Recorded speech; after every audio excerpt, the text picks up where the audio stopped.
বন্ধুত্ব হল বিশ্বাস, শ্রদ্ধা ও পারস্পরিক বোঝাপড়ার সম্পর্ক। তবে কিছু কথা বন্ধুর সামনে বলা উচিত নয়, কারণ এটি তাদের অনুভূতিতে আঘাত করতে পারে বা বন্ধুত্বে দূরত্ব সৃষ্টি করতে পারে। তুমি এটা পারবে না। বন্ধুকে যদি বলা হয় তুমি এটা করতে পারবে না, তাহলে এটি তার আত্মবিশ্বাস নষ্ট করতে পারে। বন্ধুরা একে অপরকে অনুপ্রাণিত করার জন্য, নিরুৎসাহিত করার জন্য নয়। আমি তো তোমার চেয়ে ভালো। নিজেকে বন্ধুর চেয়ে শ্রেষ্ঠ বলে প্রকাশ করা বন্ধুত্বের জন্য ক্ষতিকর। এমন কথা বন্ধুর মনে হীনমন্যতা সৃষ্টি করতে পারে এবং সম্পর্কের ভারসাম্য নষ্ট হতে পারে।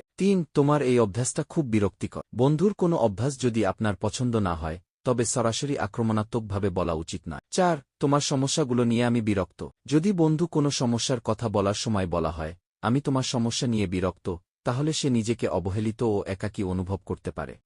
আমি তোমাকে বিশ্বাস করি না। যদি কোনো কারণে বন্ধুর প্রতি সন্দেহ হয়, তবে সরাসরি বলা উচিত নয়, আমি তোমাকে বিশ্বাস করি না, বরং খোলামেলা আলোচনা করে ভুল বোঝাবুঝি দূর করা উচিত।